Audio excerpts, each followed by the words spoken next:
குடு. உன் பேச்ச நான் நிறையவே கேட்டுட்டேன். குடு, குழந்தைய குடு. ஓ சரி சரி சரி சரி.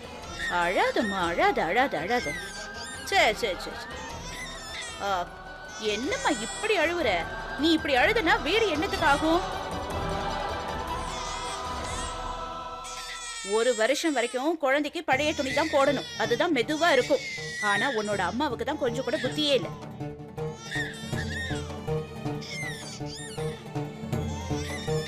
என்ன ஆணு வேடிக்கை பாக்குறீங்க? அந்த மூட்டையை அவருங்க.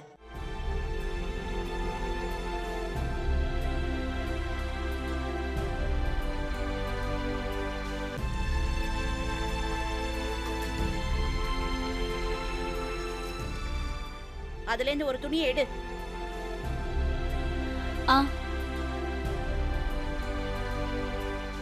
அந்த நீல நிறம் இல்ல, சிகப்பு நிறம். இது என்னோட பேத்தி, பேரன் இல்ல.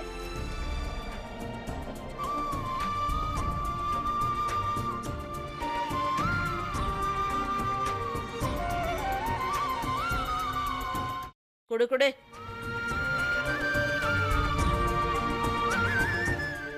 சாபாஷ். அப்படிதான் அப்படிதான். போட்டுக்க போட்டுக்க. நல்ல பொண்ணு தானே நீ? இப்ப நல்லா இருக்குல்ல மருமகளே? இன்னையில இருந்து ஒரு வருஷம் வரைக்கும் குழந்தைக்கு புது துணி போடக்கூடாது. புரிஞ்சுதா? இல்ல இன்னொரு தடவை சொல்லணுமா? சரிங்க அத்தை.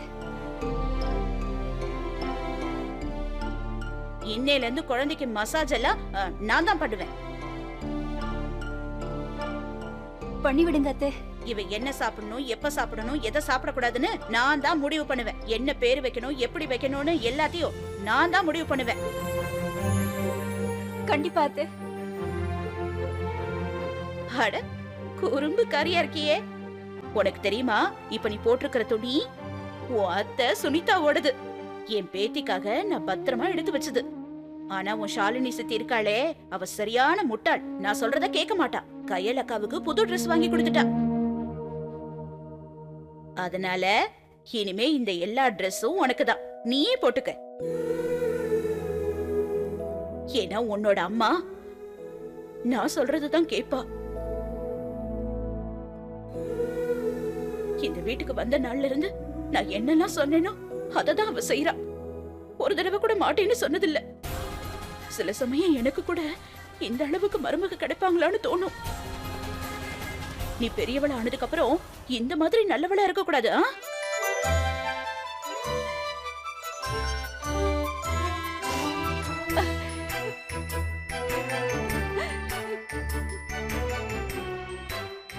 எதுக்கு நீ சிரிக்கிற?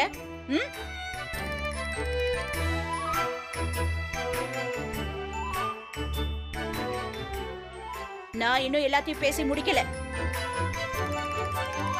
இப்ப நீ இன்னொரு வேலையும் பண்ணி ஆகணும். சொல்லுங்க அத்தை. என்ன நீ மன்னிக்கணும். சரிங்க அத்தை.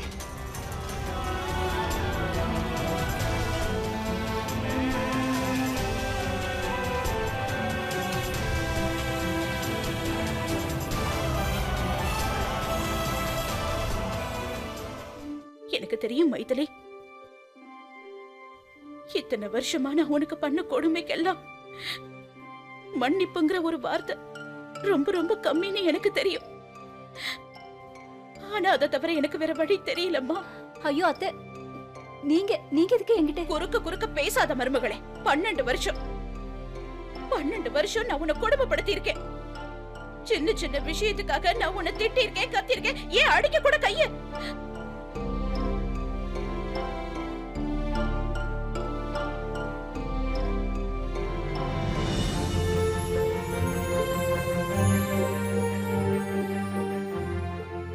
ஆனா இத பத்தி ஒரு வார்த்தை கூட கேட்டதில்ல. நான் நடந்துகிட்ட மாதிரி நீயும் நடந்துக்கணும்னு என்னைக்காவது நினைச்சிருக்கியா? இல்ல. எனக்கு என்னோட அகங்காரம் என் கண்ணை மறைச்சிருச்சுமா. அதனால உன்னோட நல்ல குணம் எனக்கு தெரியாம போயிடுச்சு. என்ன மன்னிச்சிடு. வேண்டாம், மன்னிச்சிடுமா. மன்னிப்புலாம் கேட்க வேண்டாம். என்னால தானே நீங்க இந்த வீட்டை விட்டு வெளியில போனீங்க.